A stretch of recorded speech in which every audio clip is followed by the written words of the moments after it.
Jetzt ist Zeit für Action, ein bisschen Adrenalin. Der Oliver Keller hat vor 20 Jahren entschieden, ich will Stuntman werden. Und ist mit 4000 Franken im Sack ausgewandert und hat seinen Traum erfüllt. Er hat es tatsächlich geschafft, hat in jenen gröberen Hollywood-Filmen mitgespielt. Das klingt spannend.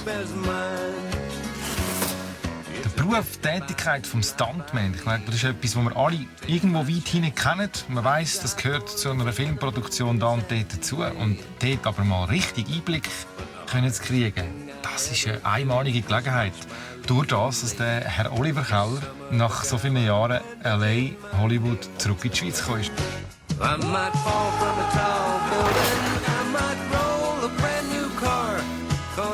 Und da jetzt eintauchen und das erfahren, ist eine super Gelegenheit.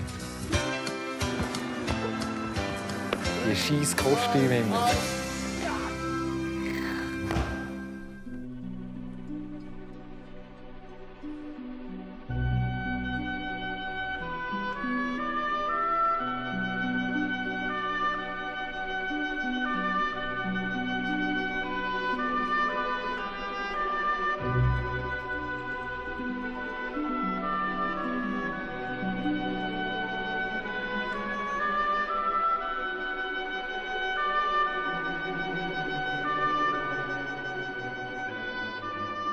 Mein zweiter Roadtrip bringt mich in die Ostschweiz, an den Bodensee. Begeistert bin ich echt, als ich bei wunderschönem Frühsommerwetter in diesem Arbon verwacht bin, auf den See rausgeschaut habe. Ich habe Arbon nicht gross gekannt. Und dann dort in dieser Morgenstimmung, warme Luft bereits am Morgen, dort anfangen in dieser frischen Morgenluft. Das war ein wunderschöner Moment.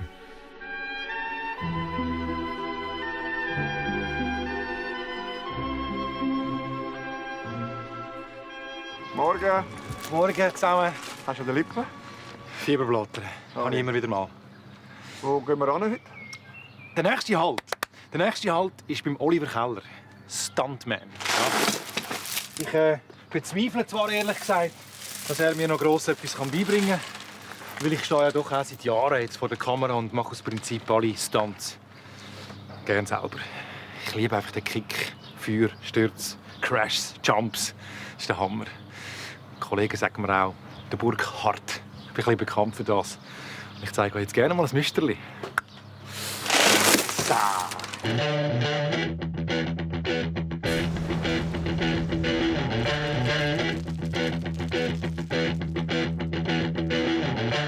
Please allow me to introduce myself. I'm a man of wealth and taste.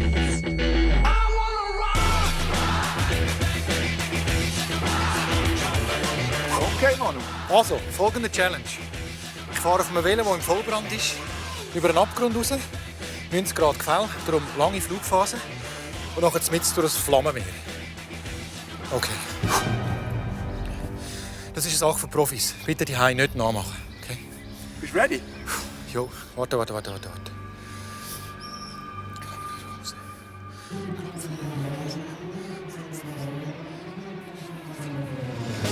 Okay, Camera rolling! Sind wir bereit?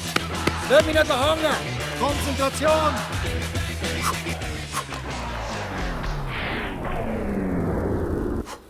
Okay, und Jump und ja! Au, heiß! Au. Sensationell! Ja, Mann! Yes!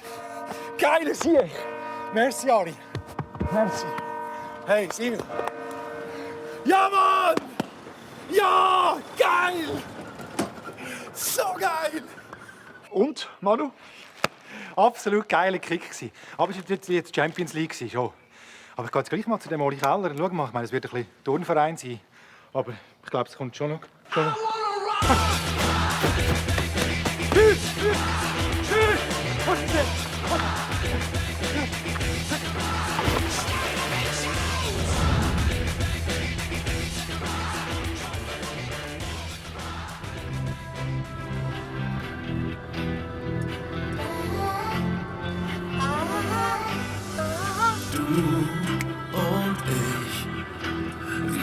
das, was So fangen 28 Schlagersongs an. Du und ich. und ich lassen Liebe auf das Leben reimen. Wir sind wieder nahe unserer Welt. Alle Buben!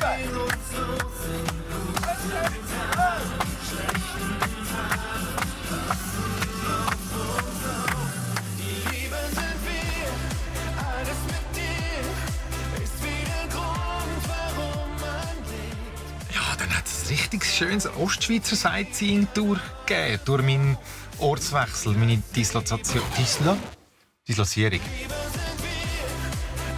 und hier ist das, was ewig bleibt. Wir sind auf Bischofszell gekommen. Auch dort bin ich noch nie gewesen. Ich bin angetan. Mich kann man begeistern mit pittoresken Dorfbildern oder schönen Altstädten vor allem. Altstadt ist etwas vom Schönsten, was es gibt. Und da hat mich Bischofszell richtig überzeugt, richtig beeindruckt. Das ist ja ein Träumchen da. Traumhaft. Da geben wir jetzt was essen. Sterben für den Augenblick, sind frei und leicht in guten Tag, schlechten Tag. Also bei diesem Besuch beim Oli Keller, dann weiss ich, dass ich in sein Studio Einblick habe. Ihn hoffentlich einige Sachen fragen, weil es mich einfach brennend interessiert, was ein Stuntman so für einen Berufsalltag hat. Und ich weiss, dass ich 2, 3 Stunts, wahrscheinlich so ein bisschen für Anfänger, selber ausprobieren. Auf das freue ich mich aber. Was würdest du am liebsten machen? Ich glaube schon so einen freien Fall. Fände ich cool. Schön. Ist gleich. Wenn ich weiss, unten hat es etwas Weiches, das mich auffängt, dann habe ich Vertrauen. Also es ist eine Vertrauenssache letztendlich. Mal, das fände ich noch cool.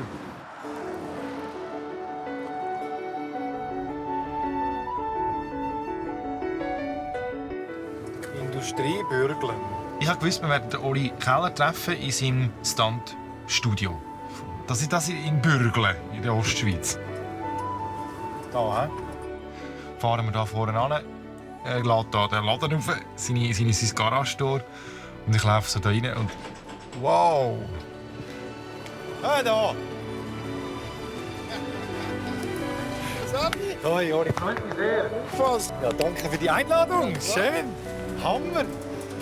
Ich habe mir sich ein bisschen kleiner vorgestellt. Ist wahr? Das ist beeindruckend. Gut gebauter, trainierter, ziemlich muskulöser, attraktiver Mann. Mit einem unglaublichen Know-how. Das strahlt er irgendwie, ja, ich finde, das strahlt jemand schon auch ein bisschen aus. So ein gewisses Charisma, wenn er so Sachen erlebt hat. Das hast du erst jetzt, seit du zurückgekommen bist, hast du die Halle? Ja, seit dem 15. Januar haben wir den Schlüssel. Wow. Wir sind am 20. Dezember in die Schweiz gekommen. Ja. Und dann habe ich etwas gebraucht zum Arbeiten und dann das am 15. bekommen. Ähnlich wie es viele Musiker und Schauspieler machen. Sie wollen dort über Hollywood.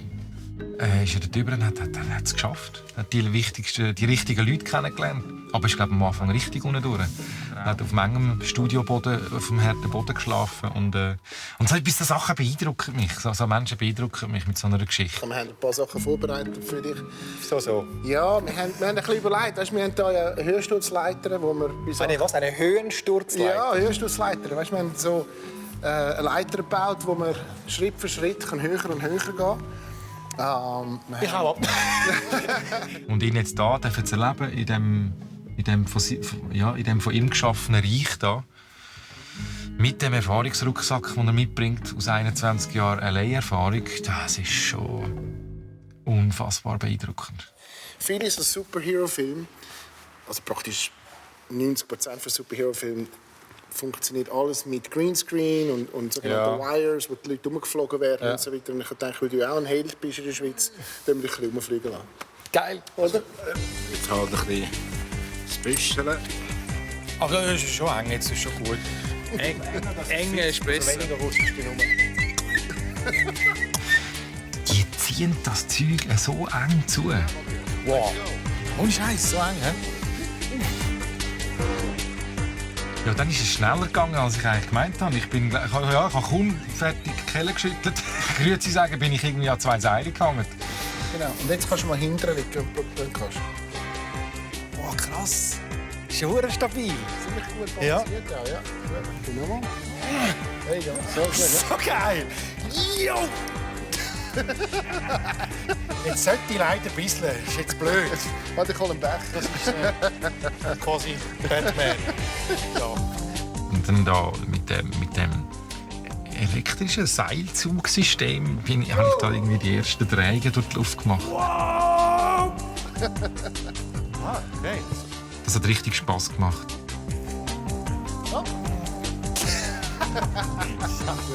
Dass ich mit sauberen Matten arbeite. Kann man die Matten noch auswechseln? Es hat da noch ein bisschen so Salzränder oder was es ist.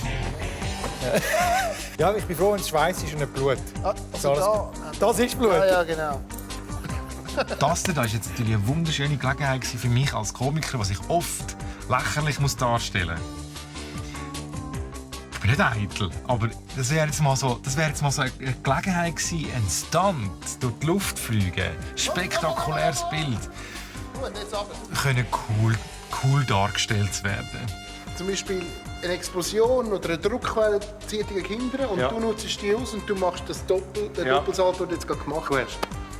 Und das hat man mir gnadenlos versichert, indem einer von euch, ich sage jetzt nicht wer, der da um die Kamera steht, die grandiose Idee hatte, Oli, hast du noch irgendwas, weißt du, jetzt, wenn er durch die Luft fliegt, hast du noch irgendein Superheldenkostüm, zufälligerweise. Und das hat ein Stuntman wahrscheinlich zufälligerweise. Am Bodo sein altes Halloween-Kostüm, Bizepsmuskel, Arnold-Style. Das gibt's ja nicht. Genau.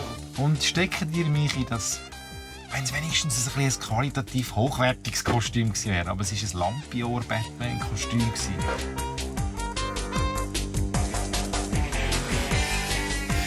Oh Mann.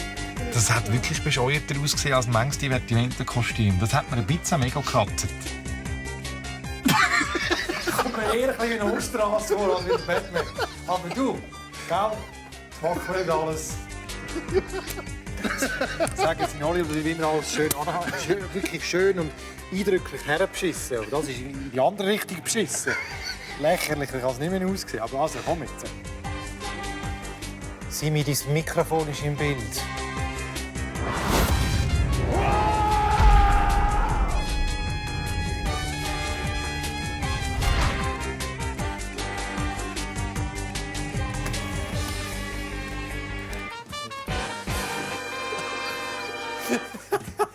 Das ist doch gut, Das oder? ist der Hammer. Das ist der Hammer. Hat dann dort schon die ersten Blessuren davon gezogen?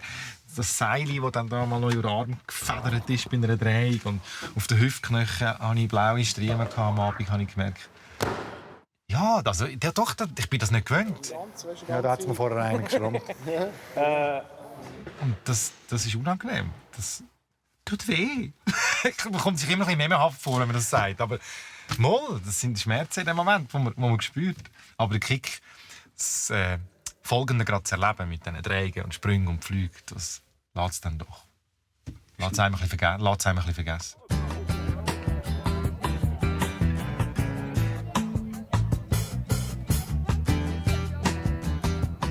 Hier ist eine Gartenparty. Und dann interessiert es mich immer, prinzipiell natürlich auch immer, wie es im privaten Bereich so aussieht bei einem Menschen, der mich fasziniert, der mich interessiert. Hello everybody! Wow! Ist ja mega laut an der Sonne. Es war eine wunderbare Gelegenheit, ihn noch mal ein bisschen näher kennenzulernen. Eben, ich bin ja viel zu schnell, du hast wieder Seile gehangen. Ich konnte gar nicht richtig schwätzen am Anfang hier im Studio. Also, oder seit ich 7 bin, wo ich einen Code für alle Fälle gesehen habe, ist für mich der Fall klar. Das war der Auslöser? Ja, ganz klar. Ich gesagt, okay, den Job gibt's, das finde ich geil, das will ich machen und nichts anderes. Und dann, als ich in der Schule war und dann musste ich zum Berufsberater gehen und dann ich gesagt, ja, was willst du werden? Ich gesagt, ja, Stuntman. Okay, gut. Okay. Aber im Ernst, was willst du machen? Aber das Ding war, weißt, Ich bin immer gecancelt worden. Wir haben immer Mr. Hollywood gesagt, vergiss es, wird eh nie. Sie haben dich nicht ernst genommen, oder? Nein, Mit dem Traum, weil oder? es natürlich auch niemand gegeben hat. Das ist ja völlig nicht gebraucht. Ich meine, musst du dir mal vorstellen, du wachst nicht mehr zu auf, du willst einen Job machen, den niemand braucht. Oder? Das ist nicht einfach. Aber es hat sicher 8 Jahre gedauert, bis er einen vorlebt. Die namhaftesten Filme, die man ein bisschen kennt, draussen, wo du mitgewirkt hast, was ist das alles? Pirates. Pirates. Spider-Man, das sind immer die 2 ersten, die er nennt werden. Aber ich meine, es gibt so viele gute andere, Need for Speed und weißt du sogar, mein Name ist Eugen. Viele Leute wissen das nicht. Mein Name ist Eugen. Wir haben so viele coole Stunts gemacht in dem Film. Und warum kommt man zurück? Ich vermisse das familiäre Filme machen, wo ich aber nur vermissen konnte, weil ich als andere erleben durfte. Also das andere dann ist der manchmal wie ein bisschen zu unpersönlich gewesen. Teilweise, aber das ist einfach, weißt du, nur arbeiten wegen dem Geld und nicht nur noch wegen der Kreativität. Okay. Das habe ich so ein bisschen vermisst. Und nicht, dass es etwas Negatives war, weil wie gesagt, wir haben ein paar unheimlich coole Sachen machen. Aber du geniessest es jetzt hier wieder eher so ein bisschen deine eigenen Ideen auch umsetzen. Genau. Seine Frau darf ich kennenlernen, die Heather, die Tochter, die Geneva, 15-jährig. Sie hat dann gerade noch Geburtstag gefeiert, das war auch schön. Happy birthday to you. Wow. Happy birthday, Thank you, Mom. Geneva, seine Tochter, das ist so ein richtiger Teenager, wie aus dem Bilderbuch. Ich habe ein Foto geschickt von meinen anderen Bands. Ich sage, hey, sind ein bisschen geil, ich brauche neue. Ah, wirklich? Ja. Durchgelatscht.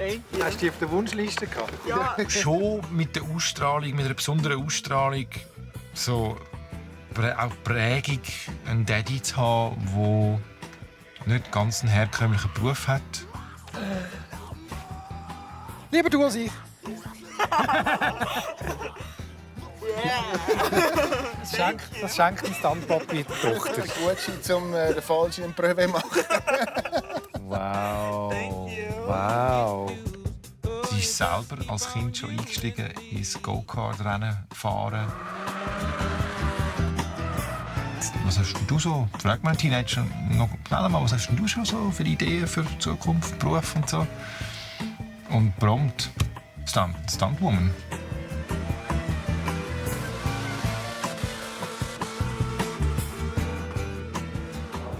Hast du keine Angst? Nein, nicht eigentlich.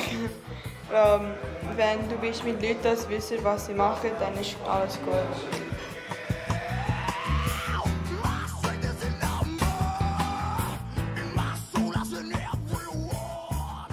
Er scheint ein bisschen der Mensch zu sein, der gerne Leute auch um sich herum hat, wo Freundschaft, berufliche Beziehungen auch zu Freundschaften werden.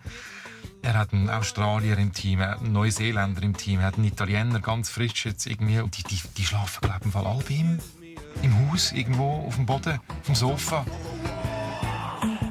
Ui. Oh, Schlagzeug hast du auch noch? Wow. Hey, da hast du aber gerade ein paar Gitarren. Wunderschön. Das Mädel hat einen Hammer Musikgeschmack. Da muss ich jetzt schnell da raufkommen.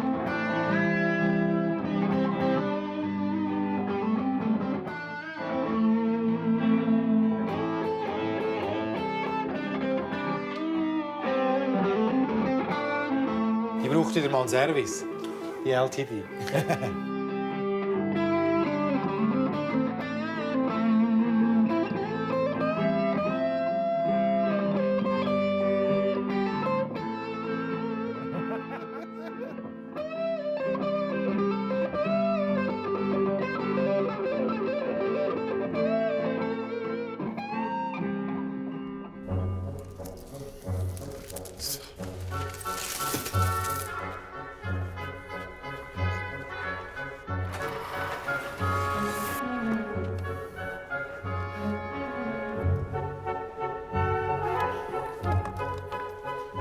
Ich spüre schon die ein oder andere Muskelfaser an meinem Körper. Nach dem ersten... Was bin ich da am Verknacken? Ah, nein, mein heiliger Vorhang. Oh je. Schau, wie viel Krallen ich am Schluss von dem noch habe. Nein, also es war ja eigentlich so eine Einstiegslektion gestern in die Welt des Stuntman. Aber ich spüre also einige Blessuren und Striemen. Oh. Und ein dritter Fieberblätter hat es auch noch gegeben, mitten auf der Lippe. Das ist toll. Gefällt es dir noch? Absolut. Ich freue mich mega jetzt auf den zweiten Tag. Auch wenn man ein bisschen auf die Zähne beißen muss, wenn man sich nicht gewöhnt ist, so als Stuntman zu arbeiten. Das macht süchtig. Es ist wirklich extrem aufregend. Ich habe gewusst, dass wir an 2 Tagen etwas Grösseres drehen als ein Stunt. Ich weiss, dass wir jetzt auf Zürich ins Leutschenbach ins Fernsehen rausgehen, weil ich nehme an, dass wir im Studio etwas machen. Mehr weiss ich nicht. That's all. Und ich hatte keine Ahnung.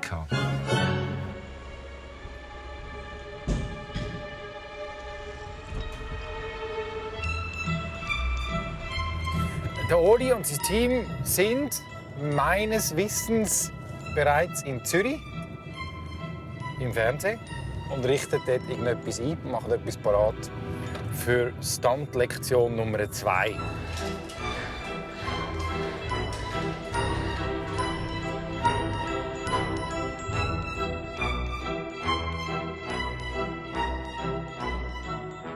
Ich bin fest davon ausgegangen, dass wir dort ins Studio 1 gehen.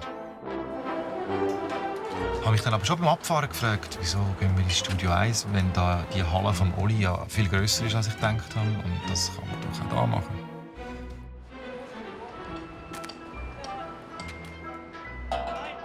Und das Coole ist, dass ich mich so freue, dass ich sogar meine Blessuren und Schrammen und Krabbel fast ein bisschen ignoriere.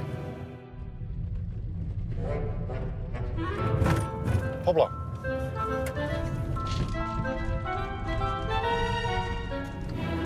Now we're in the hood. Hood. Ja, ich bin mich ein bisschen am merkst, ich bin mich ein bisschen am, wie sagt man? Ja. Sagt man aufpeitschen, aufpeitschen. Stoki. Hey! Hey, mit der gleichen Käppli an. Oli. Hoi. Sali, Sally. wie haben wir es? Ja gut. Gut erholt, wie fühlst du dich? Ich spüre schon ein bisschen jede Faser. Ist wahr? Ja. Und da, wie sieht es in den Hüften aus? Easy, easy. Easy, kein Problem. Easy. Auf die Zähne beißen muss ich jetzt. Weißt du überhaupt, was wir machen? Haben Sie Ich das habe erzählt? null Ahnung. Okay. Oli. Oder? Man hört, dass du gerne mal einen Freifall willst machen. Oder? Komm mal schauen. Aber wir gehen gar nicht rein in ein Studio, in ein kleines. Wir machen einen Freifall, habe ich gesagt. Oder? Jetzt hört aber auf. Meinst du? Spinnen dir! Das ist nicht euer Ernst. Oh, da komme ich jetzt mal rein. Da habe ich wieder eine zu grosse Klappe gehabt. Ich glaube schon so einen freien Fall. Fände ich cool. Bist du schon da vorne auf der... Ich sehe es. Nein, ihr seid doch crazy, hey. Wieso habe ich das nicht gemeint? Mal, das fände ich noch cool. Das ist zu hoch. Hey, nein. Also, gestern hast du mir noch gesagt, du bist ready für einen freien Fall. Ja, aber also, ich hätte jetzt nicht gedacht, dass es gerade hochhausmässig muss sein. Ach du Scheiße. Ich vertraue euch. Ja, musst du. Oli, ich vertraue euch. Gott, Deli. Das ist, wie viele Meter sind das? 45 Meter. So, wie bitte?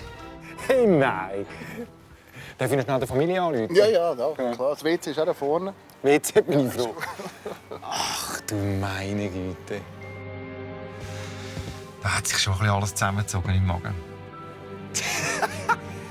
Hey, nein.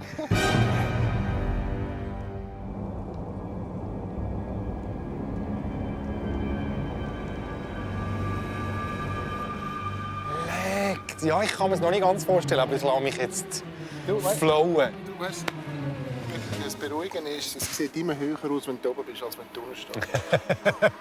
Super. Also was wir wirklich machen, ist ein Descendersturz. Das heisst, das Gerät da hinten, das ist wie eine grosse Fadenspule, musst du dir das vorstellen. Da drauf, Ah, der bremst mich dann ein der bremst bisschen. dich ab, genau. Ja. Okay. Nein, wir können dich nicht unkontrolliert. Ah, jetzt habe ich Ja, ist gut. Und aus welchem Brockenhaus haben wir das Gerät? Gestern haben wir es gekauft. Nein.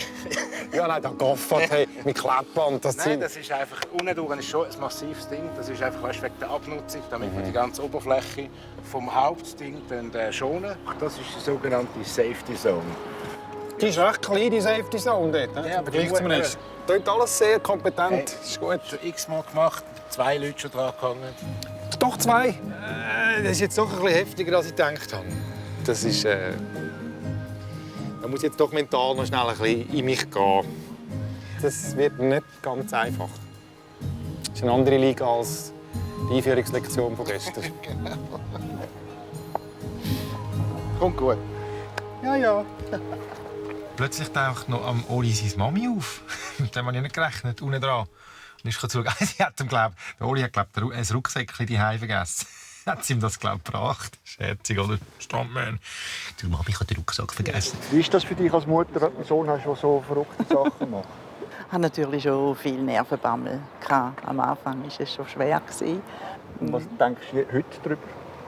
Heute bin ich mega stolz auf ihn, dass er wirklich aus seinem Wunsch so einen Haufen geschafft hat. So einen grossen Erfolg hat. Und ich freue mich für ihn. Ich bin stolz auf ihn. Schön, oder? Ja, super. Ich habe auch immer gewusst, dass die Mutter am Set ist, wenn du einen Stunt gemacht hast, hast du immer «Ah!» gehört. Jedes Mal. Das Mami ist da. Das stimmt. Hoi Mami, willst du auch noch etwas sagen? Ja, also ich habe es ja doch auch ein bisschen auf die Bühne geschafft. Und, also, kannst du jetzt etwas sagen, laut? Ja, kann man gerne schauen. Ja.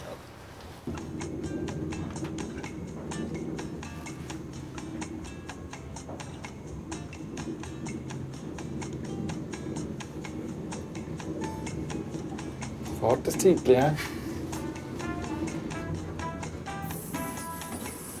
13. Stock.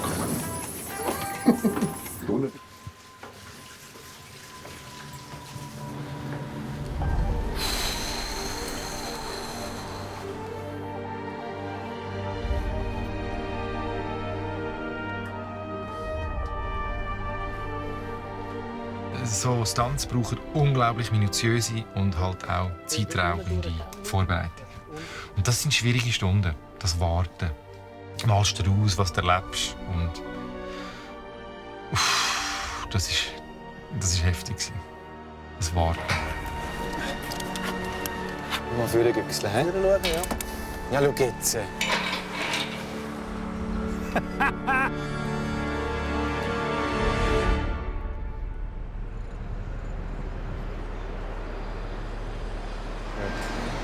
Letzte Wort, Manu. Gang weg.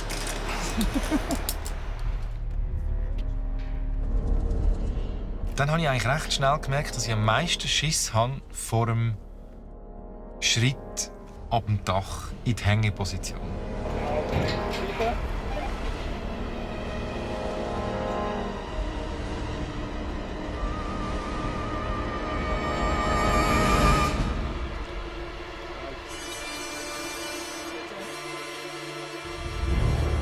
Und irgendwann merkst du so, wow, jetzt hänge ich. Und geil, jetzt habe ich das geschafft. Genau. Dann schaust du runter und siehst die kleinen Menschen da unten.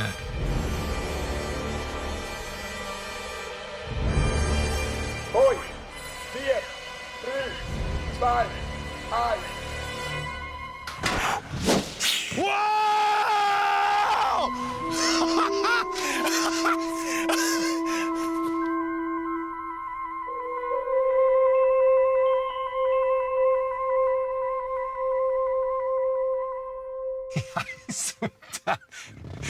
Dann jagt es das ganze Gedärm irgendwo unter den Kiefer unter und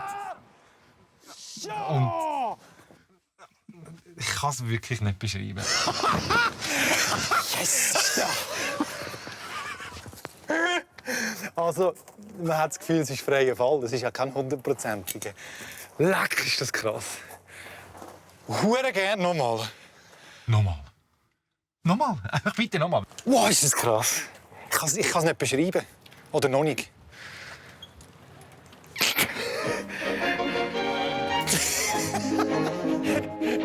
Hallo Salagadoola, Metchigaboola, bibbidi bobbidi boo. Nein, wir ziehen die rauf. And what you got, bibbidi bobbidi boo. Hallo? Salagadoola, Eis Kaffee bitte. bibbidi bobbidi boo. Kommen wir gerade rüber. Do magic, believe it or not, bibbidi bobbidi boo. Now Salagadoola means a Menchigaboo. In diesem Tempo raufgehen. Das habe ich unangenehmer gefunden als Sabbensädern. Das ist jetzt fast schlimmer als Abendsädern. Ohne Scheiß. Puh.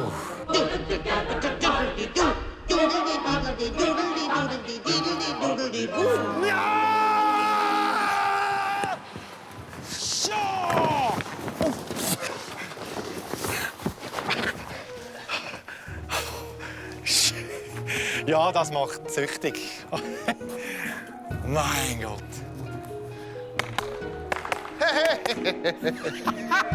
Du, also mit euch arbeite ich wieder mal. Ey. Also, ich muss also sagen, die Buben machen einen guten Job. Hey. Bist gut rumgehängt da oben. Danke vielmals.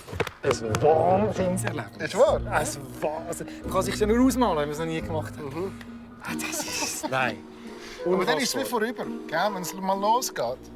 Ja, nein, das erste Mal war schon krass. Ja. Die Wirkung zu spüren. Ja. Für mich, also es fühlt sich an wie ein freier Fall. Ja, genau. Ein komplett freier Fall ist es ja nicht. Nein, aber ganz wenig, also ganz nah dran. Wahnsinn. Wenn wir die Reaktion bekommen, die wir bekommen haben mit dem Manuel, sind wir zufrieden. Und du bist zufrieden, wir haben gute Bilder bekommen. Dann ist das Team hat einen super Job gemacht, dann sind wir happy.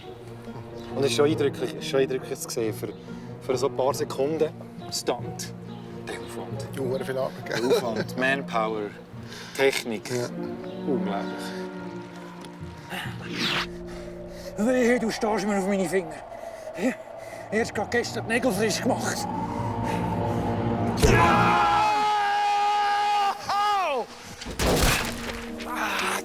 Das glaube ich nicht. Sag mal, schläft es dir oder was? Das kann nicht mal ins Auge gehen. Immer die Tontechniker. Das ist gefährlich.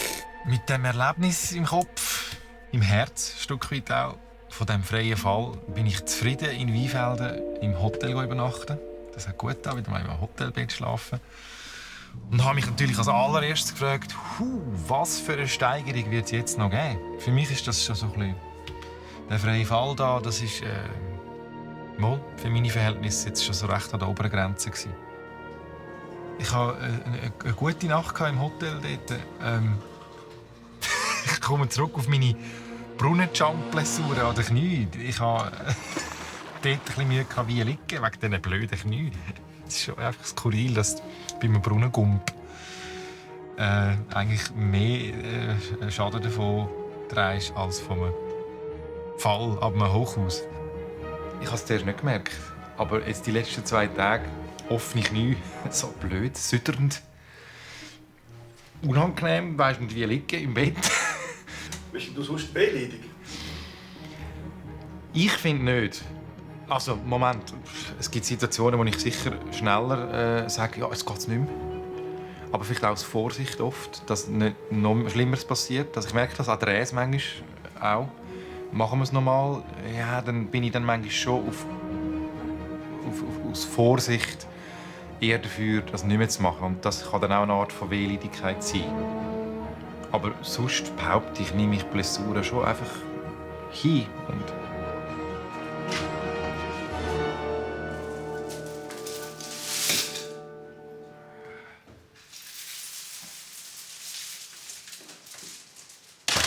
aber meine Hauptsorge war eigentlich nicht die, sondern ich habe einfach überlegt, was wollen die Jungs jetzt noch mit mir machen.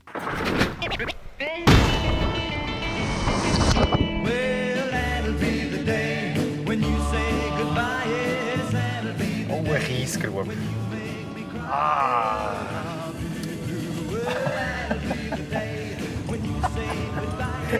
Hey, nein.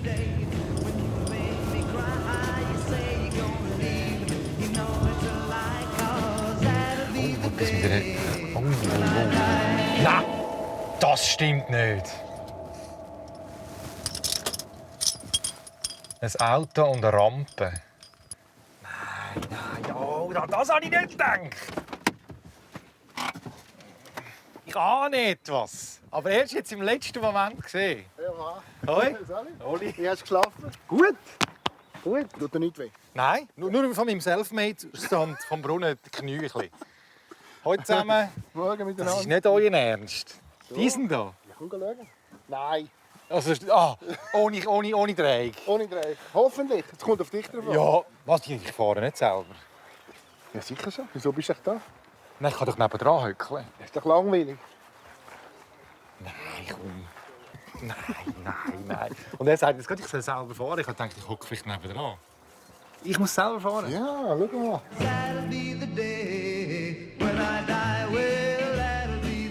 Wir denken zum gegen die 80 Stundenkilometer. 80? Da muss ich ja noch tüpfen, hä? Ja, Das ist genau. ein Vorteil. Du musst die Haare genau treffen. Wenn du die Haare genau nicht triffst, dann gibt es Probleme. Und darum hast du auch einen massiven Überrollkäfig drin. Okay.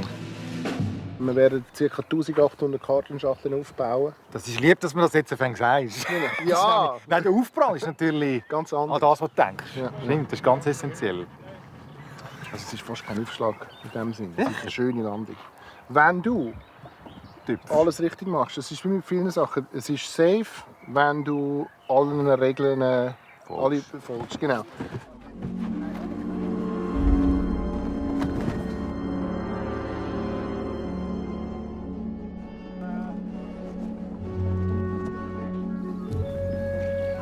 Hi. Hi Geneva, how are you? Good, how are you? Machst du das für mich? Ja, ganz erst. Im Ernst jetzt? Jemand muss ja zeigen, wie man es macht. Ja. Nicht im Ernst? Nicht ja. Okay.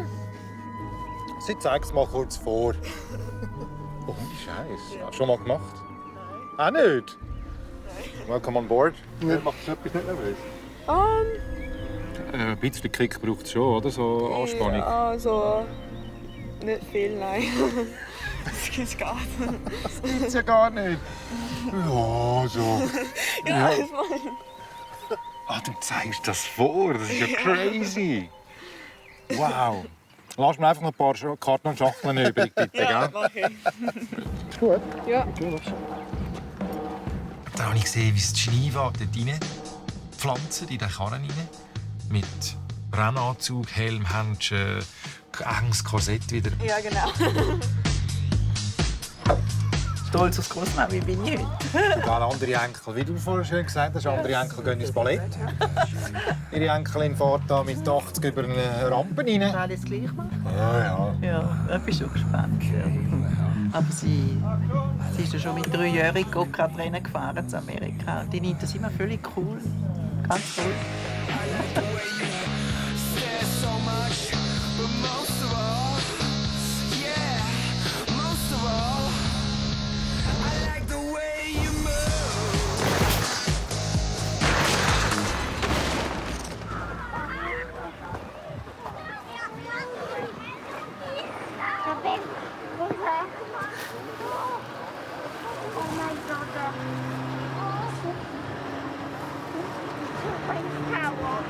Oli! Ja, Geneva hat die Rampe nicht säuferlich bereicht und ist schräg durch die Luft geflogen.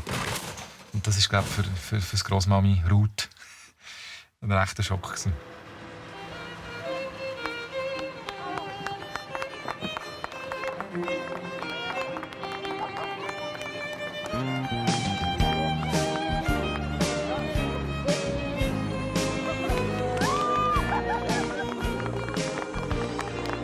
Yeah, I'm fine.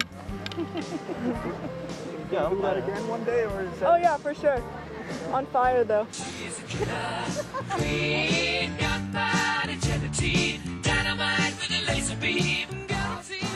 Hoi zusammen. Roman. Hoi Roman, Sally, Andi, freut mich, heute zusammen. Genau.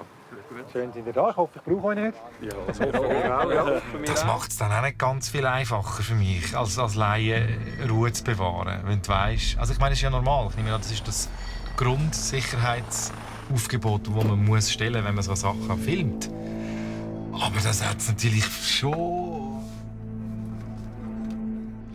schwierig zu beschreiben. Das macht dich hure nervös, wenn ein Helikopter da kommt. Also das ist der Aufwand, oder? Also das hoffe doch sehr, dass sie es nicht braucht. Aber wenn sie es braucht, sind wir natürlich mit dem ganzen Material dran, um, wenn jetzt etwas halt Unerwartetes passiert, auch wenn ein schwerer Unfall passiert, da schnell zu handeln und auch richtig zu handeln und ihn rasch zu versorgen und in ein Spital zu bringen. Weil ich mit dem Kopf einfach die ganze Zeit bei mir beschäftigt war, töpfe ich die Rampe. Das war meine grösste Angst, dass ich die Rampe irgendwie nicht ganz töpfe und verfehle. Weil es ist doch halt einfach Wagenbreite. Kein Spielraum. Dann hat es angefangen zu regnen.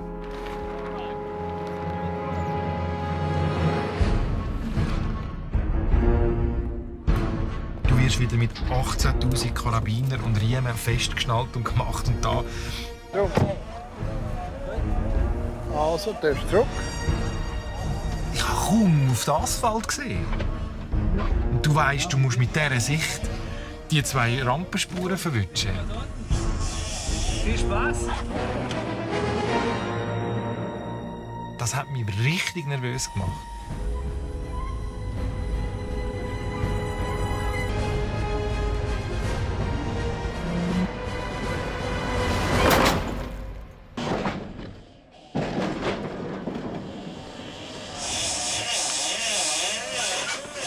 Hey, und dann?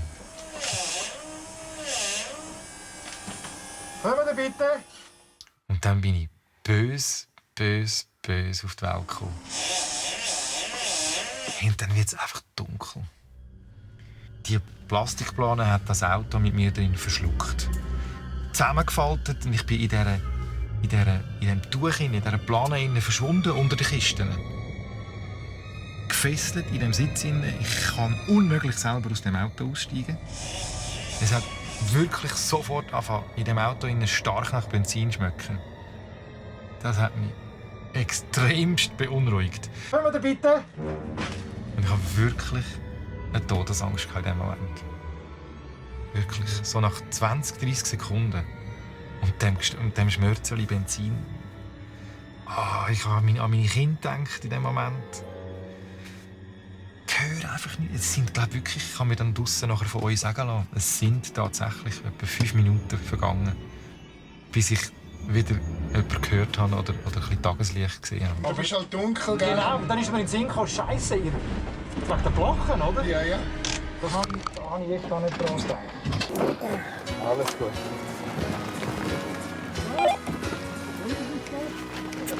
Alles gut. Merci vielmals. Danke, alles gut. Und ein bisschen Tageslicht ins Auto gedrungen ist, bin ich unfassbar erleichtert gewesen.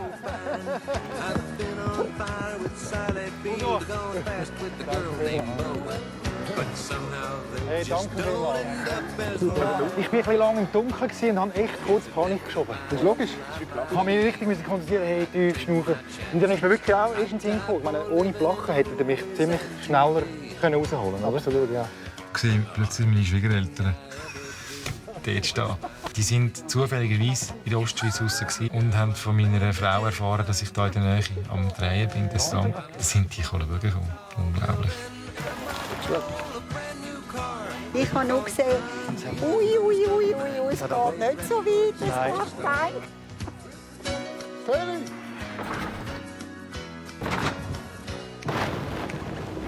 Und das erlebst du wirklich nur einmal im Leben.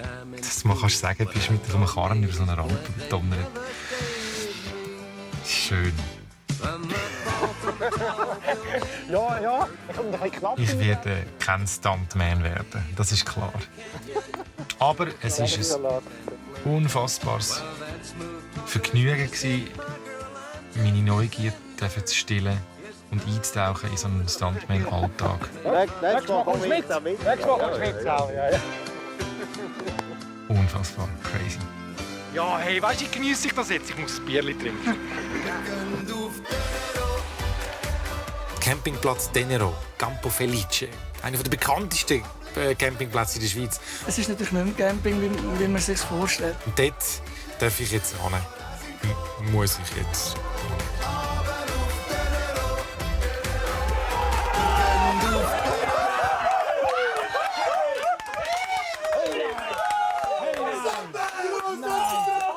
Hallo zusammen, wenn ihr sehen wollt, wie ich auf dem Campingplatz Campo Felice bei einem legendären Fußballmatch den Bud Spencer kennenlernen, dann schaut ihr jetzt das Video. Und wenn ihr keine Folge mehr verpassen wollt, könnt ihr hier die Glocken aktivieren. Go for it!